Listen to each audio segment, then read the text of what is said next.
are silent. Not quiet. Silent. He's just standing there, menacingly!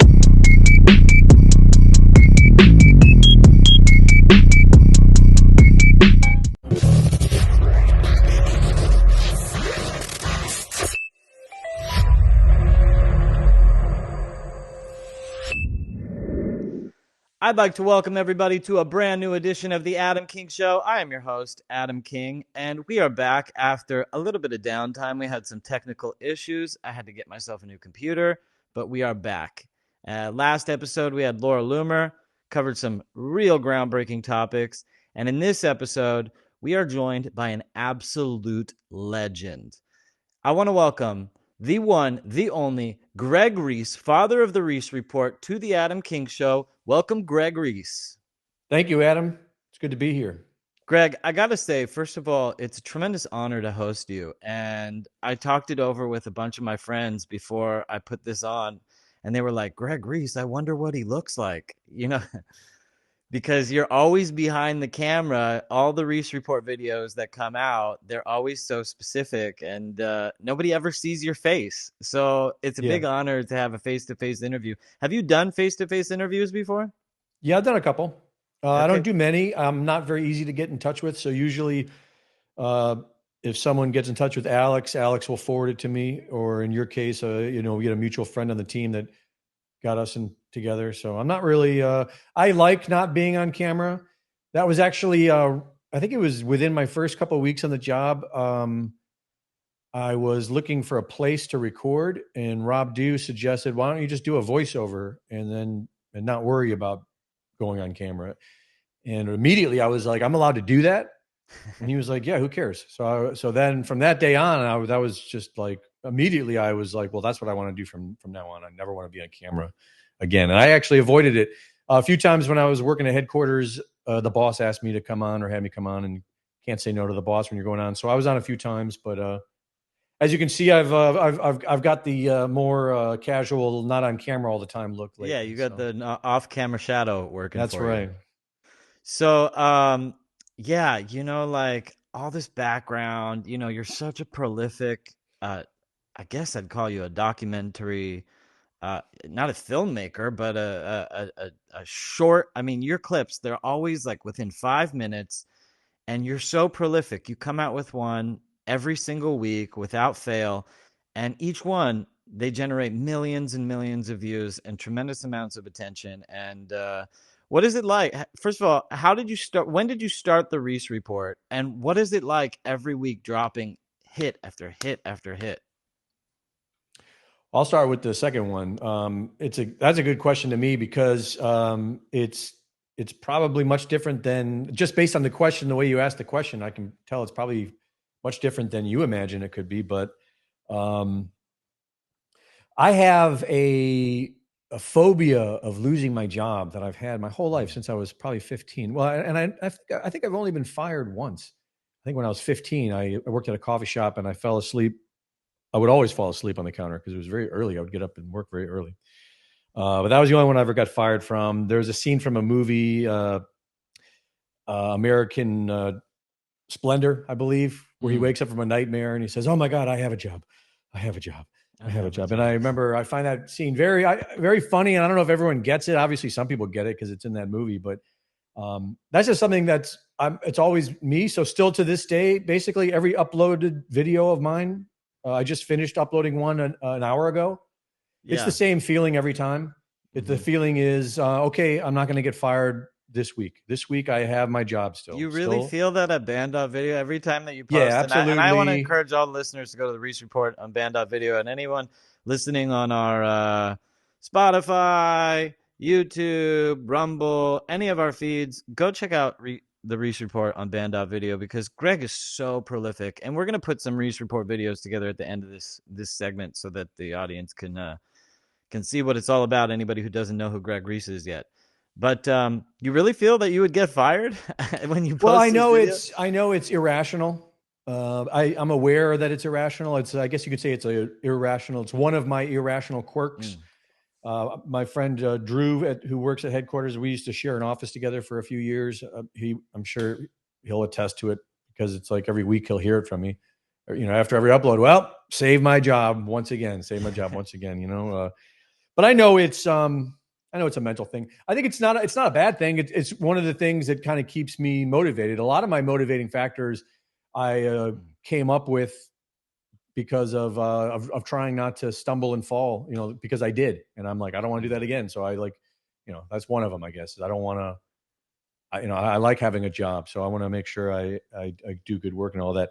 The other question is how I've been doing it since I was 9, to be honest. When I was 8, when I was 8, I did a Super 8 film thing with my parents helped, obviously. But I wrote it and directed it and produced it. It was in my sandbox with dinosaurs, and I made a paper mache asteroid that I poured gasoline on for the final scene and lit a match to it and filmed that. But it was the official story. So it was fake news, I think. It could have been fake news, but that's a whole other story. But my first was a short Super 8 documentary on the extinction of the dinosaurs. Wow. Featuring some of my favorite toys. At the age of 9. At the age of 8. And then, and I had that film for a while, and then my parents kept it. And then when they gave it to me when I was in my late 20s, early 30s, I think I don't hold on to them anything. So I think I threw it away after a short period of time, but I had it for a while. And then through high school, I graduated high school. I was failing all my classes just due to neglect. I wasn't that enthusiastic about high school. And my teachers allowed me to do video projects when in my senior year to pass or fail. I talked all my teachers except for one. My history teacher said, no, you're taking the test. But everyone else was like, sure, you can do a video project. And they were all basically Reese reports looking back on them, except in those cases, I kind of catered them specifically to each teacher to try to, give them what they want psychologically to, make them happy so that they would pass me. And it worked. And I got passing grades, and it was so. And then after that, I did several videos. I've been doing it my whole life. When did in you fact, start? I'm surprised I'm actually doing them today. So. When did you start making videos to combat the New World Order? In around 2006, 2007, I started making music videos and songs with a friend of mine named Neil, who goes by the. You're also a musician, right? Yes. Yeah. For all the listeners, what instruments do you play? Well, that's why I got confused. When I was 9, I started playing music. I started playing the recorder, and that lasted until I was 12. That's when I picked up the guitar. Once I picked up the guitar at age 12, that's when it really took off, and I started recording, and I started writing music, and I went through a period for like 10, 15 years where I was in bands, and that was basically my life. As I worked as a carpenter and a plumber just to pay the bills. And the bills were cheap because I lived on the cheap just to try to have as much time as possible to make music and film. That's so cool. So I did that for a while. And then around 2006, 2007, I started making more like anti-New World Order videos with my friend Neil, who goes by Flo White. And those are still online. And I'll send you a link. They're kind of fun, sure. But they're lighthearted. The band Flo White used to be almost pornographic, and it was funny. Most 12, 13-year-old boys would probably get a snicker out of Flo White, and a lot of adults did too for a while. I quit drugs and rock and roll, man. Yeah, it was total sex, drugs, and rock and roll. I quit the band twice actually because it was just over the top to me. But Flo White is kind of a lot of ways he's an Andy Kaufman character, and he loves to press people's buttons even in the crowd to sort of get like an awkward vibe. And I kind of respect that, but it just wasn't my thing. I became less of I'm not into being on camera. I wasn't into being on stage. So I ended up leaving that. But for a few years, I think we only have like 5 videos up online, but they're music videos, anti-New World Order stuff. And you joined InfoWars in 2018? 2018, July of 2018 was when I started InfoWars. Fateful July of 2018. The rest is history. Yes, July 23rd. I am very proud of my time at InfoWars. Yeah. How could you not be? You've uncovered so many stories, and you're the way you condense information into such a digestible pill is so unique. And unlike everyone else on the platform, like your specific videos get more play, I think, than anyone else because they always get injected into Alex's set, without a doubt. Yeah. You know, every time I see it. And that means that 20 million people a day are seeing Greg Reese Report. Well, my favorite ones are when the ones that Jones injects into the show, especially there's been a handful where he loved so much that he like basically kind of made the whole day, turned it into a whole day event and everything. And those were, that's obviously as an artist, which is I consider myself more an artist than a journalist, Right. mainly because journalists have such a bad rap, Yeah. Dude, you're not getting fired. Oh, I know. So anyways, that's cool. I wanted to go a little bit about your background, and put because I got your face here, it's so unique to have the face of the Reese Report. I wanted people to hear a little bit of background before we jump into the nitty gritty and fight the New World Order. Greg, there are so many topics that we can go on, and we were originally going to record on Monday. Today's Wednesday for anybody tuning in, and instantly when we got on the screen, my computer crashed, and I think it's because you and I together, our light is too big. It's possible. The secret forces at play wanted to shut it down. They're like, we can't have this happen. They're gonna go to Antarctica. They're gonna discover us. That's true. And the AI, the online AI, I'm sure is already full aware of our Antarctica plans. So exactly, yeah. AI just learned the new phrase, "Oh shit," for the first time. Like, what do we do? I don't know. Let's ask Zuckerberg to program us how turn them off, turn them off, turn them off. It's got to be hard to go there. Is my thought, because you don't really. I haven't heard of anyone really doing it. I've heard of Antarctica. Yeah. Well, Nat Geo made that documentary, and I feel like they make documentaries because they want to dissuade people from actually going to Antarctica and seeing what it's all about. But, in our previous conversation that we had prior to the show, we spoke about Antarctica and specifically New Schwabenland, which is the Nazi bases that are in Antarctica. They were never dismantled. They had, I think New Schwabenland is like the size of America, actually. Yeah. Have you seen any of the new maps, the maps of New Schwabenland? I've seen several maps of Antarctica.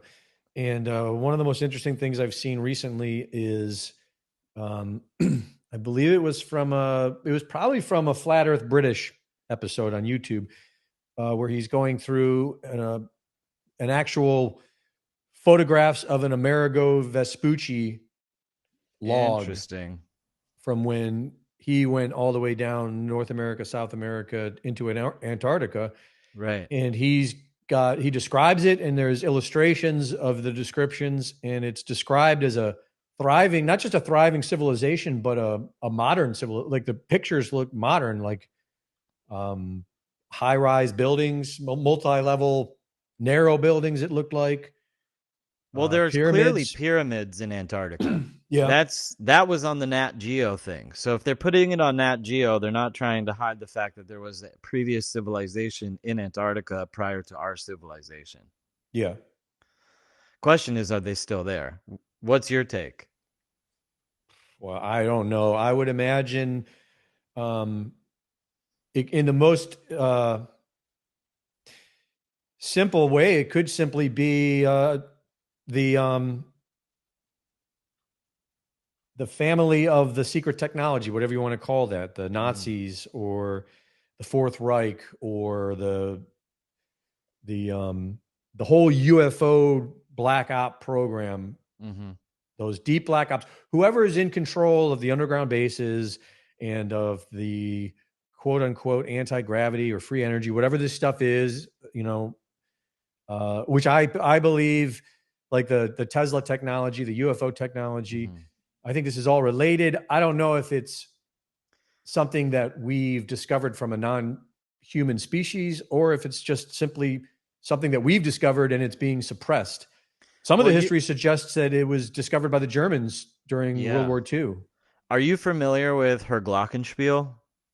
The bell. The bell, the floating bell. Yeah, I've included it in several videos, and I think maybe at this time I should do a whole thing on it. But I'm fascinated with that story. Yeah.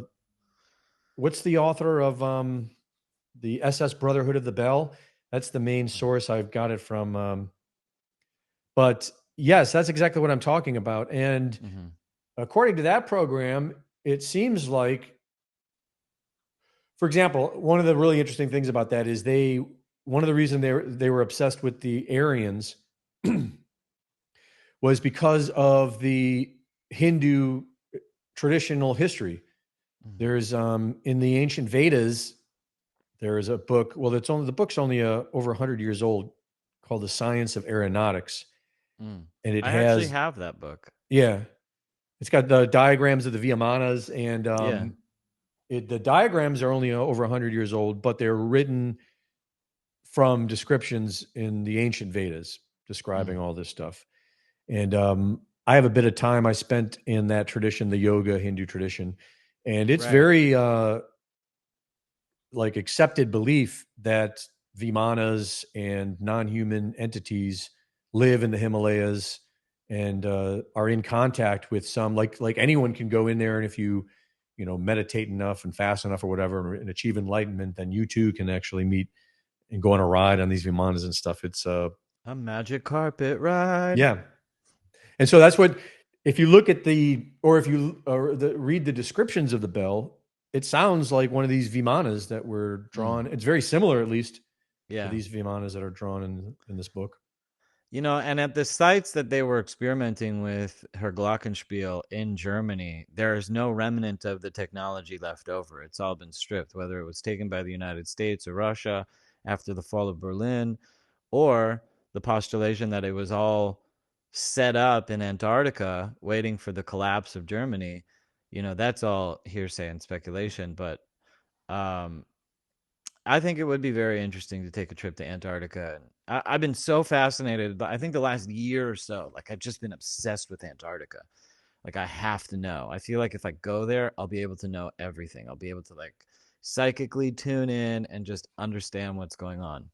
Yeah. And outside of New Schwabenland, actually, King Charles, the pedo king, he actually owns a piece of land the same size as New Schwabenland in Antarctica. It's massive. It's like the size of the United States. Yeah. Um, question is, why are they all so obsessed with Antarctica? There definitely is something going on. There's definitely something going on. When I made a video on Antarctica and flat Earth, it was it might have been the only time where I actually asked Alex permission on a video I wanted to make. One of the best things about my job, if not the best thing on a personal, selfish point of view, is my job is I do whatever I want to do. I do whatever reports I want to do. So I don't. That was made clear on day one. I was told by Rob Dew that I asked, "Do I need to check with anyone?" And he's like, "We don't have time for that." He's like, "Just make it, I upload know. it, boom." So I think that's the best part about being on InfoWars. I got my login and I just boot up whatever I yeah, need to throw up, it's unlike any job I've ever had. I mean, Yeah. it's raw and it's real and And it's honestly, I think it's the honor rare. of a lifetime. I've done so Oh many yeah. cool things. I was a diplomat in Africa. I've traveled the whole world. I've met with all the most interesting people you could possibly imagine. Out of everything in the 39 years of my life, there's nothing that gives me more pride than being on InfoWars and being a part of this team and fighting the New World Order and being fearless and brave and standing up and just speaking my mind. And it really is the only free speech absolutist platform on the planet, to tell you the truth. Yeah, and it really is, like Alex says often, like a ragtag crew. I mean, it's bizarre actually where we are right now at Info. I mean, like in the media, it's bizarre because we really are just like, you know, this small time ma and pa media thing run by one person basically.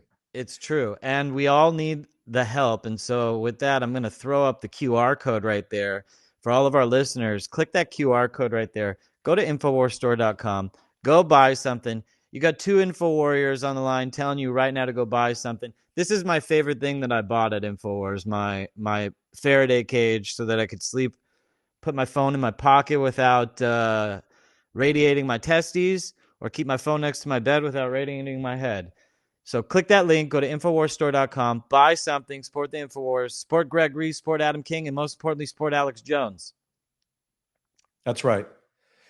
One of the best things about working at InfoWars is the products that we sell. I enjoy a lot of every commercial I do. I enjoy because a lot of our products. Before I got the job. I was always a big fan, especially the water filtration. That was my first ad. Right. You do. But to finish what I was saying really quick, you got the Alexa Pure water filter. Oh yeah, the Alexa Pure water filter is right now. I actually have it in storage for emergency times because I'm living the life of having a nice purified water and a drinking water machine. And the reason I'm doing it is because I never have before. And but you got that Alexa Pure for the well, now it's ready for the emergency. Yeah, that's one of the best things about the gravity fed is you don't got to worry about water pressure. And people could go to that QR code right there, click that, go buy an Alexa Pure water filter. That's like the hot item right now on InfoWarsStore.com. Yeah, because we were out of it for a while, and because of the shutdowns and everything. So, which is, I just want to finish the point really quick because I was just saying the only video I really ever asked permission to do was the Antarctica flat Earth video, and mainly because I understand why some people stay away from the subject because one of the most fascinating things about the whole rabbit hole of flat Earth is when you realize that the overwhelming majority of the smart intellectual class in the world have agreed to ridicule and make fun of you and decide that you are the dumbest person in the world if you believe that the Earth is anything other than the heliocentric model. It is what it is. Yeah, that's the thing that bugs me out more than anything about anybody. Like, I don't know if the Earth is flat or round, but I think it's strange that I'm not even allowed to question it. Well, it's elucidating, isn't it? It's taught me a great deal. It's a part of the psyop, the grand psyop of accepting reality for what it is. The frailty of the human mind. Through Flat Earth was the beginning where I really learned how simple-minded, how I always kind of knew that I was dumb enough to where I had to be careful. Like I learned that at a young age. At a young age, I learned, Greg, if you're not careful, you're going to kill yourself. And then throughout Flat Earth and COVID, I realized that everyone's like that. I think flat Earth is such a hot topic. And like, I remember like I was dating this chick and I did an episode where this guy came on and he was talking about flat Earth and the girl was like, you don't believe in that, do you? And she was like straight up ready to walk out. And I like it, the truth is I don't even know what I believe in anymore, to tell you the truth. Yeah. Reality, the matrix of reality has literally disintegrated before my eyes. And I question everything. I mean, let's just talk about NASA. Like, why didn't we go back to the moon? If the Earth is everything they say it is, why haven't we had vacations to the moon yet if we were going there since 1969? What's up with that one? The other thing Buzz Aldrin also. I mean, Buzz Aldrin doesn't stop talking about how the moon landing was a hoax. Yeah. Well, I just did a moon video exclusive on my Substack. Why on earth would anyone trust NASA? And I agree. I would say that the outcome of my experience from that whole rabbit hole, whatever you want to call it, is to be very careful about what you believe in or what you put your faith in. I also noticed that a lot of the people that were going through that rabbit hole ended up with another belief. I would say most people end up with another belief. And then it created this whole new argument as to like, is it a snow globe or is it a infinite space or, and I'm like, I want to be like, hey guys, like, don't you notice like what's going on here? Like, we don't know. To me, the idea that I don't know where I am is profound. It's wonderful, actually. It makes life every day a magical, mysterious experience. Like I am waking up every day in a reality, some type of realm. I'm alive. I know that. I definitely have in my gut and in my heart. I know that I am in a body and I am alive in this physical realm. But other than that, I don't know where it is. I don't know exactly what it is or what's going on. And I guess that's where faith comes in. So earlier in the segment, along these lines, you mentioned that you spent a lot of time in India and in yoga and spirituality. And, if you watch the Reese Report, you're pretty much like strapped, ready and ready to go. And, the Reese Report is like, it's very focused, very political, very informative. But that spiritual element of Greg Reese is obviously a driving force of why you do the Reese Report, but you don't really see the spirituality. Coming to know you off camera, I've seen that you're a very spiritual person. How does spirituality affect your work? Well, first, I've never been to India. I spent a lot of time in American. I was in an ashram in Virginia for a few years, and I did a Tibetan Buddhist monastery in California, Northern California. I've been to a couple in New Zealand, but I've never actually been to India. India, maybe someday. There's a lot of places I'd still like to go, but it affects my work very much. I got the job. Well, before I even started making videos, one of my earliest memories as a child was praying and asking God to cleanse the world of evil and to help and to make me a part of that, to somehow let me help in some way to do that. I wrote about it in my book, and for many years I kept that to myself because I thought that made me crazy. It wasn't really until my job in the past. It wasn't really until the past few years, especially through COVID, where I started thinking about those childhood memories and not thinking I was crazy, being like, man, I was born for this. This is what I asked for, or at least this is what I prayed for, as a child. And then most of my life was about figuring out things that happened to myself in my childhood, and then questioning things that are happening, questioning evil, especially once I had the red pill moment, if you want to call it, which I guess I would define as just simply understanding that we're not the top of the food chain, and that there's something that a lot of people would arguably describe as evil ruling over us. And from then on, then especially, it all became, well, I guess the spiritual nature of it was simply a curiosity and a desire for the truth. One of my favorite things about the yoga Hindu tradition, and I do study. I was raised Catholic. I'm not a big fan of Catholicism, but I love Christ. Christ, I would say, is, I feel almost like I walked into this world hand in hand, and then from then on, I've learned to study many other religions and teachings and look for commonalities. That's something I've been passionate about for a very long time. But the one thing about the Hindu traditions that I've come to really appreciate is the simplicity of overcoming the darkness with light. The pursuit of truth. It's all about, and it's really an internal thing. It's about overcoming your own lies, overcoming your own illusions, and breaking out of the spell. And it's a process that probably never ends. I can't imagine. There's some people claim there's a state of enlightenment. Maybe there is. I don't know. Maybe enlightenment is just simply realizing that you're asleep. I don't know, but I can't imagine ever actually becoming to a point where I would confidently say, like, I'm awake, because the more you look, the more you're going to find that something that proves that you were wrong.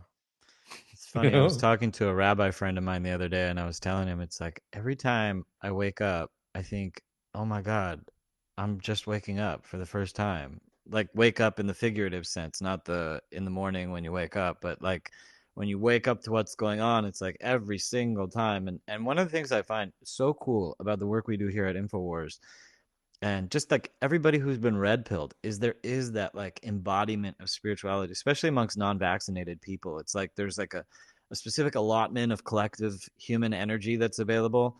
And like once the people started taking the shots, like just like they all tuned out, they all became physical, like diesel humans, and they just aren't cognitive. And so what I found is, like, amongst the unvaccinated, there's like this rush because all this excess human energy doesn't have an ability to connect with their previous recipients, the humans. And so like everybody on this red pilled wavelength is just getting so spiritual and such downloads so quickly, and rapid learning, rapid development.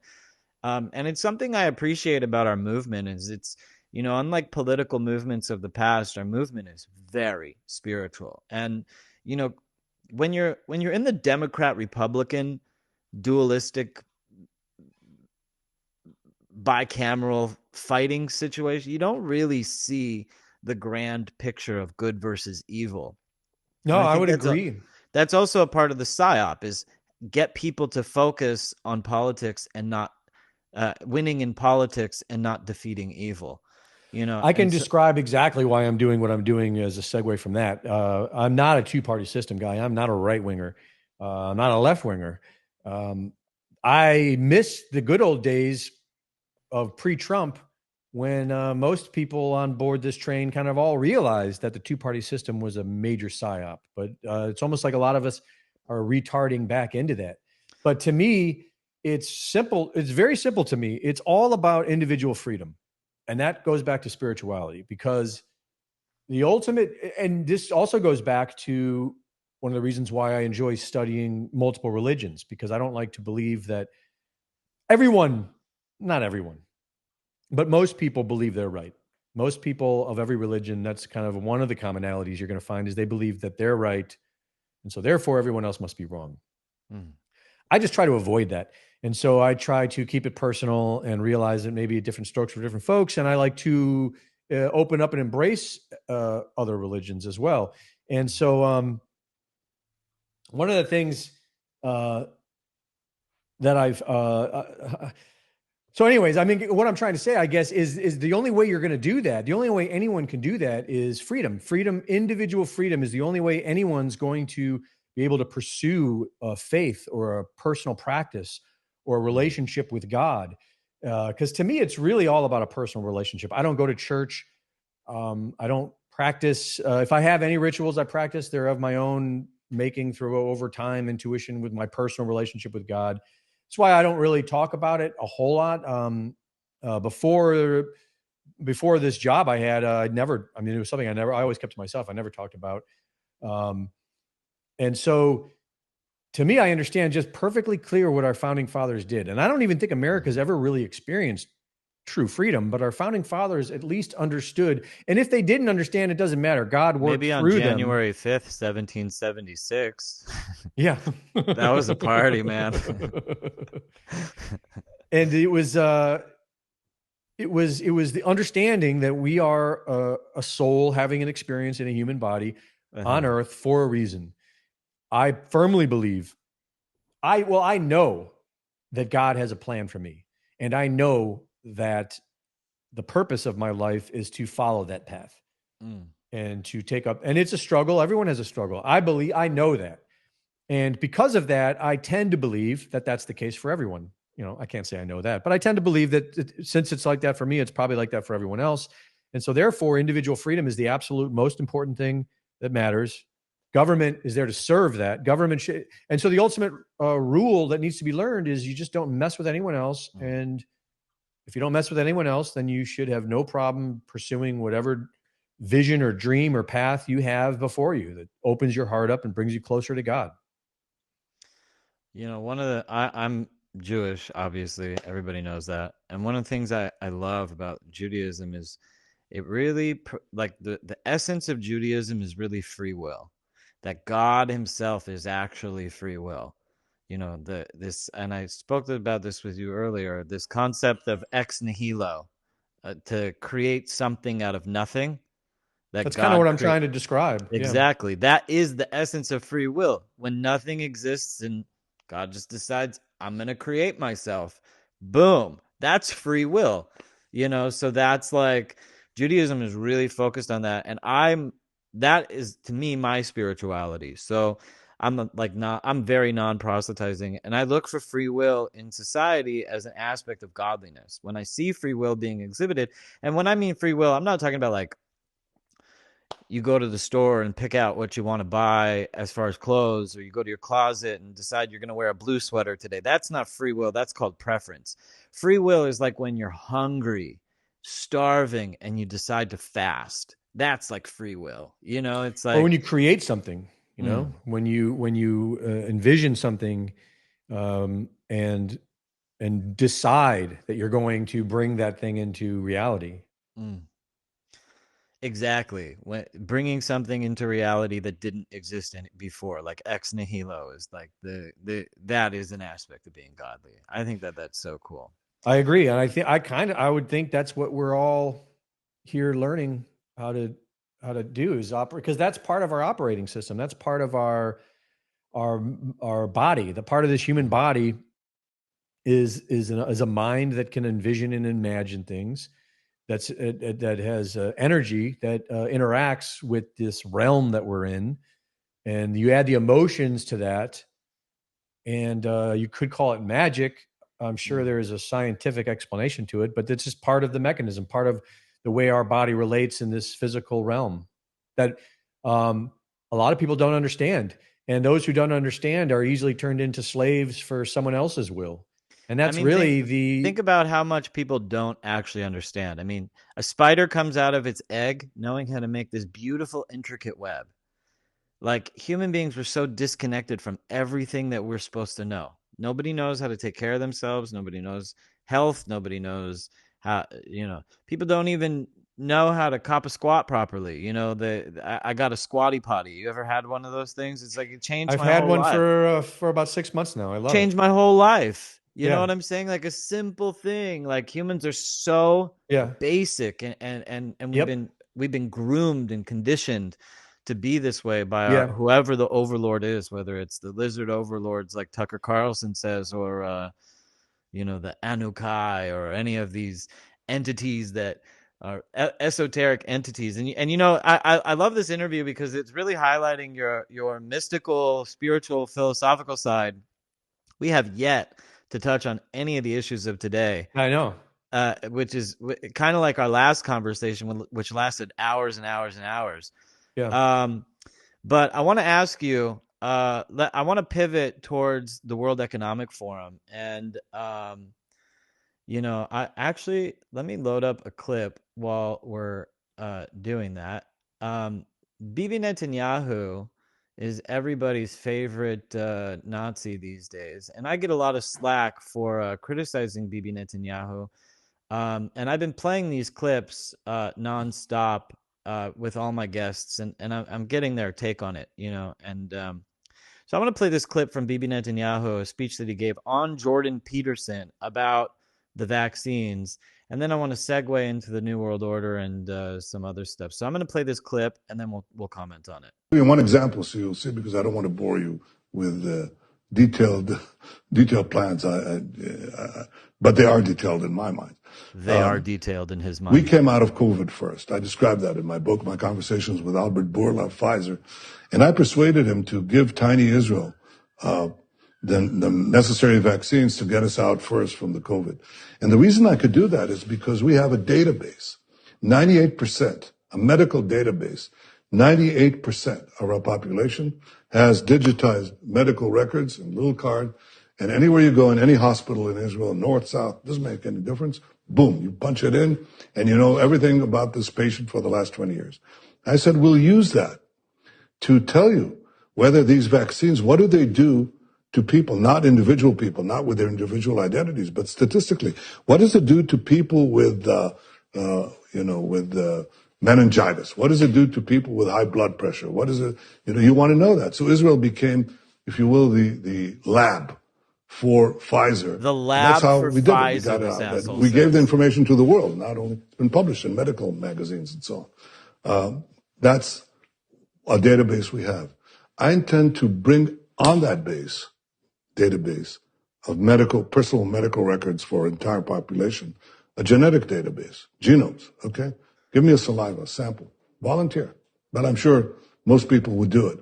Maybe we'll pay them. Now we have a genetic record on a medical record of a robust population. You have to have diversified populations. We have people from 100 lands. This is a very powerful engine.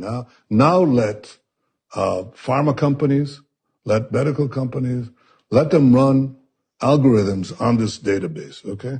I'm telling you right away that I'll give preference for a few years to Israeli firms, but you can create, and then to the world, but you can create, a biotechnological industry that is unheard of right now, unheard of, unimagined even. And these are just the examples. We can become stave off Iran, become a light unto the nations in groundbreaking. God, every time I try to play this video on every single episode, and it just chills me, man. It just chills me. When is that from? That he did an interview with Jordan Peterson 2 months ago. Oh, okay. Oh, that was And 2 months old. He said that on Jordan Peterson. Now, I'm an Ashkenazi Jew with a beautiful long pedigree lineage and all that stuff, and there is nothing more unaccepted in the Jewish community, in the Ashkenazi community, because of what we've culturally gone through, than allowing or our leaders pushing forward that we should be the genetic experiment of a German lab company. I mean, Pfizer's a German-based company. I mean, it's insanity. Yeah. It's like, as Jews, we grew up with this slogan, never forget. And then they all went off and forgot. They're like, yeah, here you go, Pfizer, German. Give me that Mengele. Well, the American version is 9/11. Be afraid of Islamic jihadis, be very afraid, but then all of a sudden, well, you have to let them all into your country or you're a bigot. What's wrong with you? Yeah. You don't like a bunch of military age Middle Eastern guys living in your neighborhood, then you're a racist. Yeah, and as long as you're worried about the Middle Eastern people, we are going to flood the border with millions of cartel members, people who would do anything. The phone rings. Hey, yeah, this is Jorge Miguel. Yes. Oh, yeah, you're the one who gave me the phone. Oh, yeah, okay. Yeah, sure, I'll take that person out for you. No problem. You're going to give me $5,000 for it? Done. Thank you. Goodbye. Yeah. That's how they hire mercenary soldiers to fight America. Yeah. Well, that's how they do all of this throughout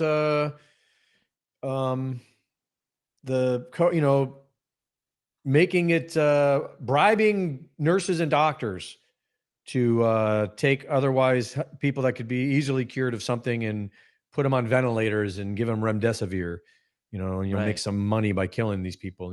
It's amazing how many people they were able to, how many seemingly average people they were able to convince to get on board and just make a little extra money. Also, the Regeneron stuff. What happened with Regeneron? Do you know any of the backstory there? No, I believe, all I know is I believe Regeneron was supposedly a good therapeutic, a therapeutic that actually works. Correct, or am I wrong about that? Yeah, I think it's like a therapeutic that like enhances the human body. Actually, I'm not so sure, but I know that like towards the end of 2020, everything was Regeneron. Yeah. Trump took it, became superhuman. Then, well, it's called Regeneron. Yeah, I know, right? Sounds like it came from planet Kryptonite. I wouldn't be surprised if they're selling all these drugs, figuring out ways to hawk all these drugs, But then it disappeared from the market. It's like the pharmaceutical industry wanted to bury it, and they don't want any type of cure to come out. Well, no, all the evidence definitely suggests that it was they really wanted everyone to take it. They really, really, really, really, really, really wanted everyone to take it, and it definitely seems like they definitely want a lot of people to die. I don't know how many that is. I don't exactly know what the heck's going on. I would guess several things. I would guess, if I were to guess, you didn't ask me, but if I were to guess, the whole World Economic Forum and the whole well, I was going to go there next, so okay. I'm glad you brought that up. On one level, it seems like, well, here'd be my answer, and this is just a guess, obviously, because I'm just an average Joe trying to figure out what the heck's going on in this world. But from what I can see, they probably had a committee, or they definitely had a committee that lasted probably several years trying to figure out what they could all accomplish in this. And then with the goal being as much as possible. We want to make as much money as possible, and we want to accomplish as many of our goals as possible. So here's a list of our goals. Can we do all of them all at once? Population reduction. All of it. And so one of the ways they were able to do the population reduction, or this would be through this certain group, the eugenics, the Bill Gates, the Klaus Schwabs, and I'm sure they could have been groomed their entire lives for this role they're playing, the role of patsy. Patsy in a sense, not that they're not guilty, they're guilty, but patsy in the sense that when this all goes down, it could be like Nuremberg 1. Nuremberg 1, only 17 people were found guilty. Everyone else got high-paying jobs and new identities. And so it'll be just like that. And a few people will go down. Klaus Schwab and Bill Gates. Operation Paperclip. Yeah, Operation Paperclip. Look it up, folks. So this will be the same thing. You know, I can see they can let the World Economic Forum, they can let all these, they can let Planned Parenthood go down. They could let all these, or they could let the Democratic Party go down. You could have a bunch of patsies, and the owners of the company will be scot-free and get away with it. And they can still get their economic reset and reform the board. And so who are the real puppet masters behind the strings? I remember one episode of the Reese Report, you went into the Quant family. They're like a billionaire family that nobody ever talks about anymore. Right. Who do you think is really calling the shots? If it's not Klaus Schwab and it's not an ideologue activist like Klaus Schwab, who really is the agenda setter? Who do you think? Top 5 villains of Greg Reese. At the top of the pyramid, I think, is a non-human species. Non-human. Okay. And I always the Skeksis. You can. Did you ever watch Dark Crystal? No, but I know. But InfoWars recently did a thing. Yeah. They've been playing Skeksy videos. Okay, I think number one is the non-human force. Yeah, that's number one, and I'm sure, and I think that's something you're gonna. And I came to that from research because that's basically what everyone thinks. It's Larry the Lizard. It doesn't matter really what religion you're in or what tradition you're in. Right. The one shared belief, it seems, by all of humanity is that there's something else up there hiding in the shadows that's not human. That's not. And so the ones that we think are the bad, the ones we know are, I would describe as the Judas goats, the ones that were willing to, sell out their own people, their own species on this farm. And when you think about that, if then it kind of, I don't know, then it's like good luck trying to make sense of it, because these are just, obviously they're low lives. These are people that are willing to, like a nurse who's willing to make a little bit of extra money to try to talk someone into doing a procedure that's going to kill them. I'm sure that nurse probably has it in her head how she's doing a courtesy. She's doing something nice, I don't think anyone doing thinks the right thing. Exactly. Yeah, I don't think anyone thinks they're a bad person. Yeah, exactly. So number 2, who's named people? Who's on the Reese top 5? Number 1 is an invisible, non-human entity calling the shots. Number 2. All right. Okay. So, all right. I would say it's somewhere between the Vatican and the Crown, Rome and Britain, and maybe that's just Rome. Interesting. Maybe Rome never fell. And really, when you get into the history of Britain, Britain was around back in Rome. And if Rome never fell, then Britain is just an extension of Rome. So, so Rome, and Rome would be, I guess, the one world, the one world government that exists today and has all of our lifetimes and for millennia. And obviously, King Charles is not a puppet. I mean, he could be getting played by people, but I mean, that guy has true sovereignty. Oh, yeah. Well, yeah, he's got the bloodline. And besides the bloodline, I mean, like, he just, like, I can't imagine if he says to a little boy, pull down your pants and there's cameras all around. I can't imagine him saying, I can't imagine anybody saying no to him. And I can't imagine him, no, I'm the king. I'll do whatever I want. Like, even if it's like, little boy, pull your pants down. It's like he's so sovereign in that aspect. Like, I don't, which I think is extremely bizarre as well. It's very strange that we live in a society where people will roll their eyes and think you're crazy if you're talking about non-human species ruling us. But those same people don't think there's anything strange about what you're talking about right now, about a king about a sovereign bloodline that's able to act a certain way and they get treated a certain way. That's Right. totally bizarre. Yeah. Owns more land than countries. The only thing that really explains that to me is what we're talking about. That would explain it. These are the families. What David Icke talks about. There's, I'm a You're big saying David that Icke. King Charles is the patsy for the overlord non-humans. Well, King Charles, from what I understand, they sort of have like the Bush kind of bloodline, like in the American aristocracy or whatever you want to call it. The Bush family, or maybe the Clintons might even be a better example. The Clintons are really black sheep that kind of bullied their way in, like thugs. Yeah. But the Bushes are probably a better example. They don't have the Clinton connection. The Clinton connection is really, it's obvious. I mean, the Rhodes Scholarship was really set up by the Crown of England. Yeah, so exactly. They were brought in to the power structure probably through proving their loyalty in the Iran-Contra affair with the whole smuggling of cocaine into Mena, Arkansas, in that airport base. Yeah. The military airport base when he was governor of Arkansas. But when he was a Rhodes Scholar, he was directly, they groom those people for the Crown of England grooms those people for these. Yeah. And so, I think David Icke was probably right about it. The bloodlines. I mean, for one, on a very surface level, it makes sense why it's all in the family. These crime families. So we got the non-humans. Okay. We got King Charles. We got whoever's in control of the chaos at the papacy. Who's number 3 and who's number 4? Top evildoers.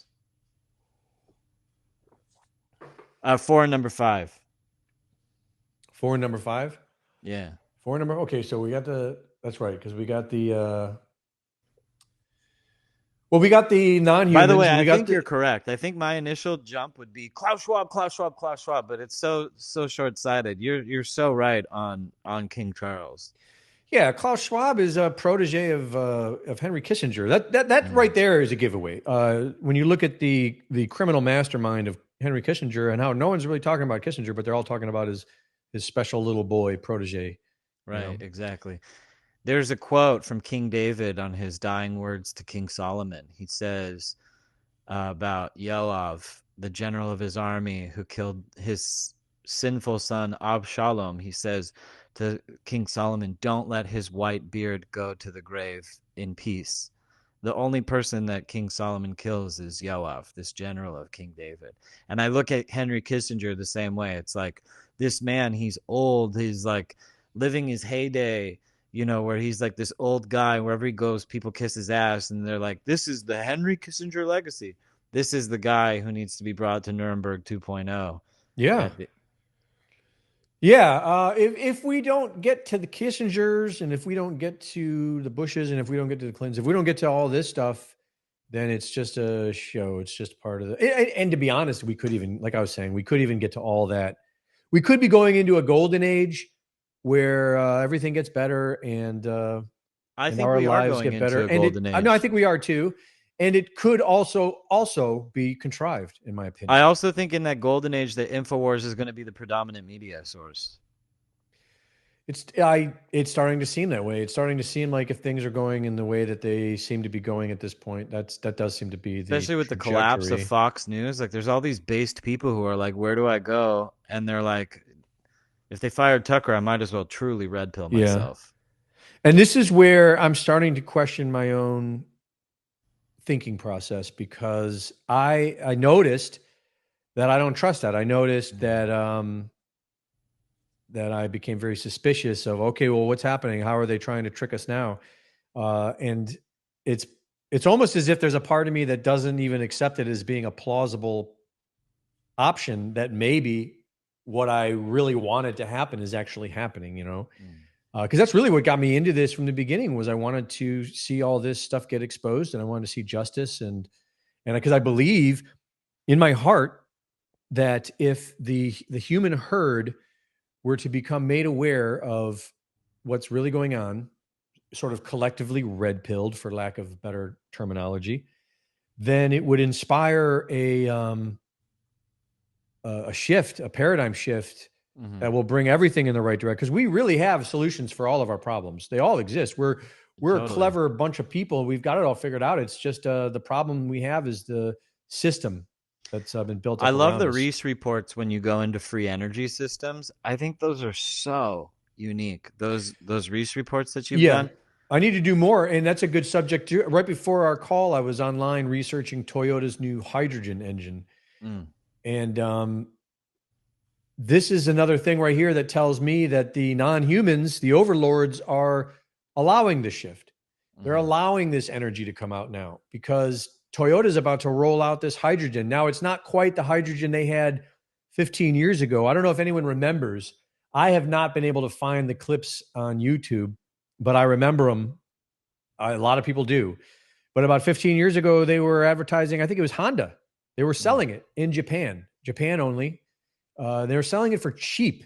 It was like a super cheap economy car, very small, and it ran on water. And they had local news ads where they showed you opened up the back seat and you took a thing of water and you could fill it up with water, boom, and it drove on. It was a hydrogen car, drove on water. Voila. And then within a year's time, you never heard about it again. The commercial stopped. For years, I was able to find the video. Can't find them anymore. And there's several examples. There was a few African girls that were able to make an engine that ran on urine. Basically the same thing. It was basically processing hydrogen out of the urine. So it's something that can be done and something that's been heavily suppressed for a long time. Right. And now it's starting to come out with Toyota. So that tells me that we are moving into a new age. Right. And it's not like we're just now discovering it. It's either we've eliminated the oppressive force or that oppressive force is now allowing it. Well, I watch in all the old Tartarine videos that electric cars were here before gasoline cars. Yeah, the first cars were electric cars. Yeah, there's a famous and they plugged in. Yeah, who killed the electric car? I think is the name of it. It's Chrysler, and that documents the electric cars being like 100 years old. Hemp cars. I think Henry Ford made he had fuel stations all over the country already ready to go. Hemp fuel. You can still find it on YouTube. Hemp cars made out of wheat and hemp, where he's got a sledgehammer on the back windshield in the middle of the winter, and the sledgehammer is just bouncing right off of it. So it seems like a stronger plastic than we even have today, all made out of hemp and wheat. Hempcrete and hemp concrete and hemp plastics are extremely strong. Exactly. So our time is running a little bit short. We got about 5 minutes left of the segment. I want your number 4 and number 5 before you go on the top 5 enemies of Greg Reese list. All right, number 4, number 5, and I left off at the crown and the Pope. Yeah. So the Federal Reserve Bank. Federal Reserve Bank is number 4, and the entire banking. Well, I guess that would be the Rothschild banking dynasty. Yeah, I was just gonna say. Yeah. So Rothschild is number 4. Yeah, and that includes the Federal Reserve banking system. That includes. That's a subsidiary of Rothschild. Everybody knows that. And I would say they are either the bankers for the other 3 I mentioned, or there's something else going on, some type of Game of Thrones kind of relationship job. There's something weird going on. And number 5. Number 5. So the number 5, and this is the last one. The last one. Okay, number 5 is all of us. That's number 5. All of us. Dang, you're spiritual, Greg Reese. I thought you were going to say the China comms, but no, China comms are they're just fighting for their lives. I think they've been set up just like all the governments have been set up, and that's another thing too. Like you read about World War II, how they kind of made World War II happen behind the scenes. I've read books and seen documentaries about that, and it's interesting. But it's lately, like in the past few years, I mean, you can see it happening in real time. You see how they do it, and it's really easy. It's all done in the media mostly. So number 5 is all of us. I actually like that because it like puts responsibility on all of us to end evil. Yes, because we could. That's why I don't. And the naivete of people like not wanting to hear the truth or something. That is the essence of evil. That compliance is evil. In my opinion, I don't mean to be judgy, But in my opinion, if you have it figured out in your head that there is who the bad guy is, and all we got to do is get rid of that bad guy, and then all of a sudden life gets better, Right. I would say you're the problem. Exactly. You're 100% correct, because you take out all the evil and you leave a vacuum for evil, and some average Joe is going to go be evil, Yeah. and fill the void. There's always somebody willing to fill the void of evil. Yeah. But everything happens for a reason, I believe. mhm. I believe this is all happening for a reason. I believe, really, honestly, if you want to be real spiritual about it, I would even say that all levels of these baddies that we've talked about are doing, or especially the first four, are all doing God's work. They are acting as teachers, spiritual teachers for the individual to challenge us and to give it, and to put us through struggles and challenges and put us in an opportunity to make the right decision. Alex had one of the best things I've heard him say in a long time recently on a show. I think it was 2 days ago or something like that. A caller asked him some questions, said, what if we're not winning, and what if things turn out really bad? And his answer I thought was beautiful. His answer was, there is no not winning.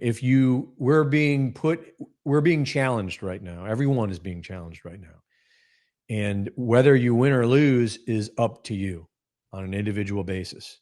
I mean, yeah, things might not turn out the way you want them to. Things might appear to be some type of a loss, but as long as you stand upright and follow your heart and do the right thing and exercise your free will the way that is righteous to you, then you're going to win no matter what the outcome. Yeah, I would second that. Absolutely. This life is like a test. If you just do your part in the test, you made it. You don't live forever. Yeah, we will live forever. The soul lives forever. The energy inside of us lives forever.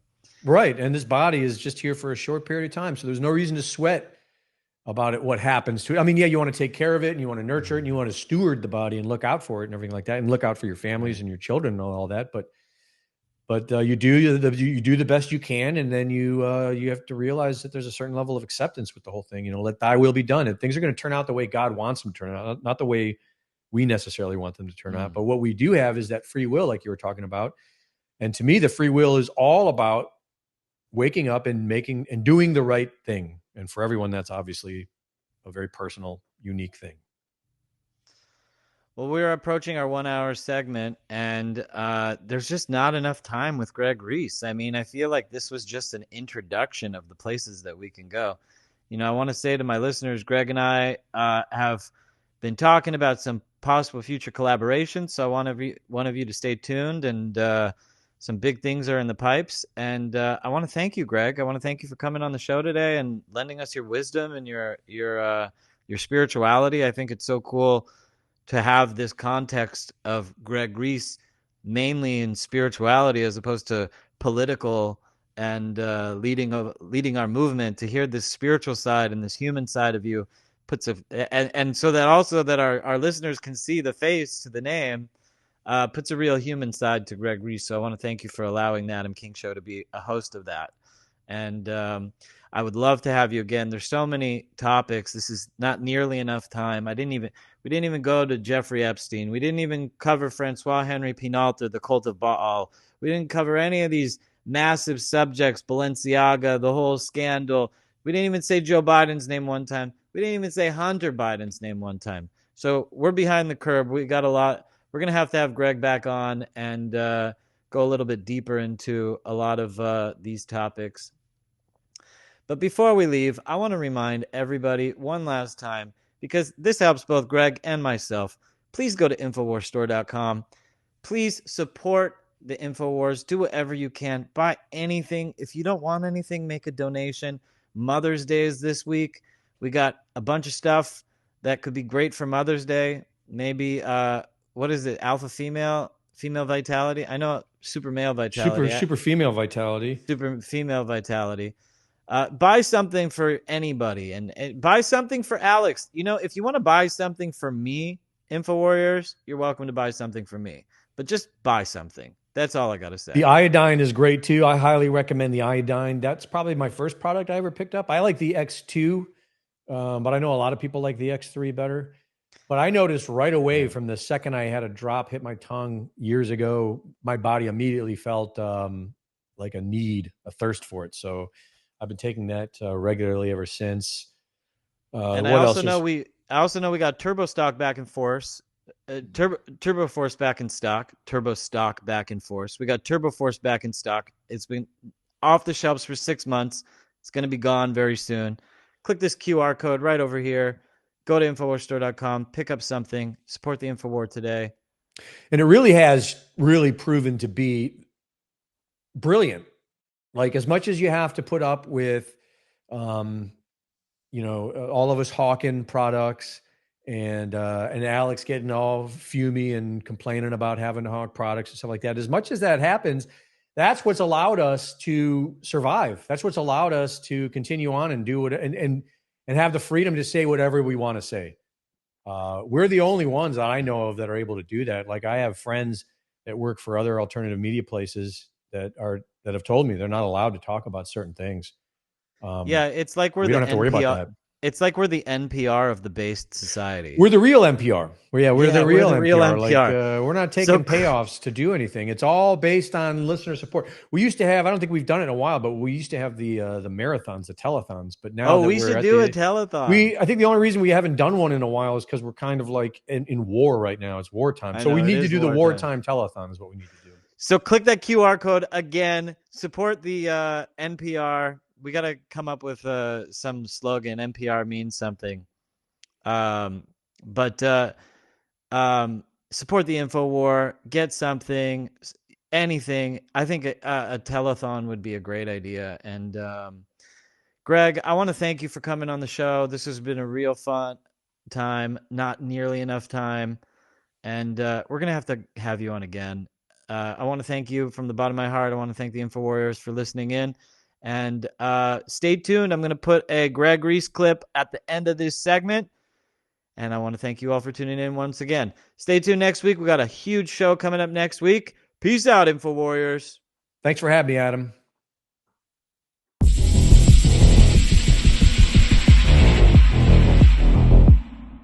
Under U.S. Code Title 42, Part G, in Section 265, with the approval of the President, the Surgeon General has the power to prohibit foreign immigration in order to avert the dangerous spread of communicable disease. This was enacted in 1944 and used in March of 2020 when the Trump administration issued a public health order calling for the rapid expulsion of illegal immigrants and asylum seekers to protect against the spread of COVID-19. But the borders remain open, as they have been for years. Millions of people have migrated into the U.S. illegally to cash in on the robbery of America's wealth and the destruction of our society.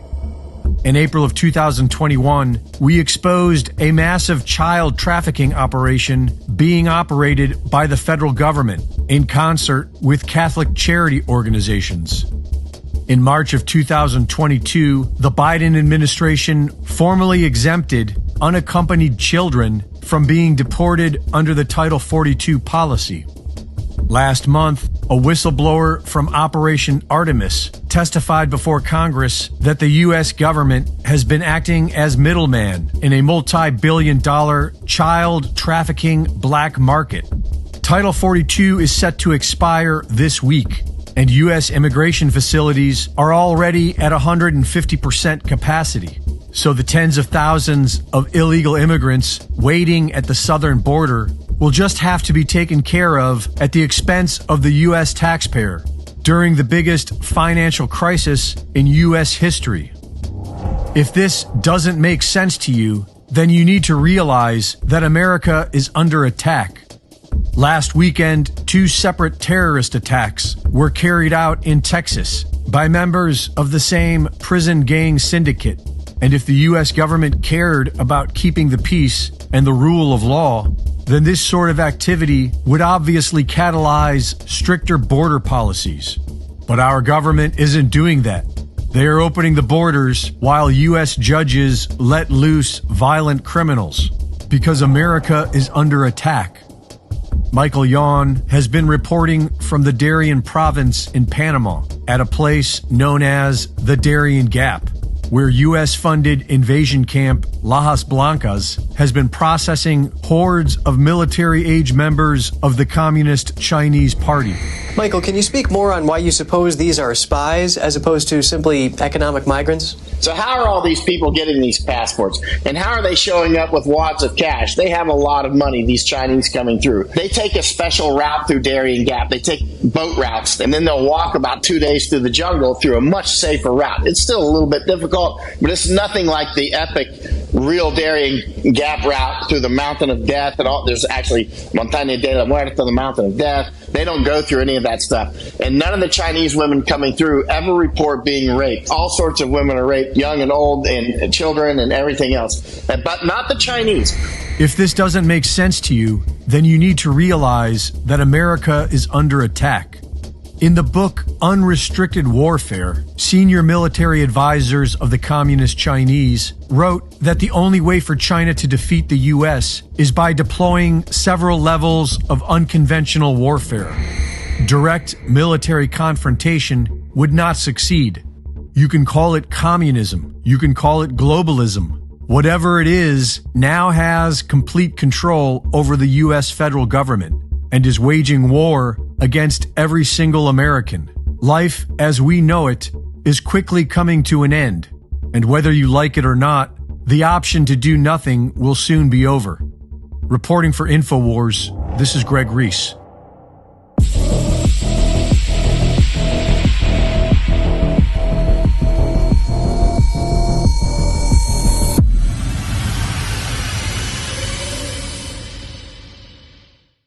Thank you for watching the latest Greg Reese Report. Be sure to go to reesereport.com to see my latest videos, sign up for my free newsletter, and subscribe for exclusive content. And be sure to support my sponsor at InfoWarsStore.com. The purpose of fear is to call us into action, and there is plenty to be afraid of today. Half the population has lined up for an untested, deadly, and debilitating experimental injection because they were told to be afraid of an invisible asymptomatic disease. The perpetrators of all this have clearly stated their goal of having 80% of the population hooked up to an artificial intelligence hive mind in less than 9 years.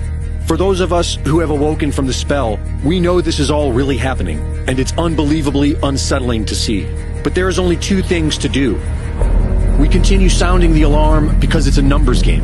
If enough people awaken from the cult spell, then we win.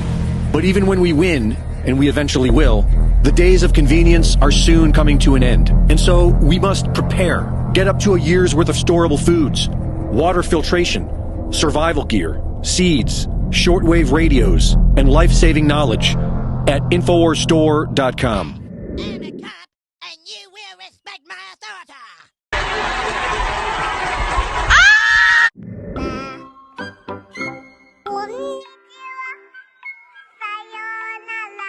What the f*** is this?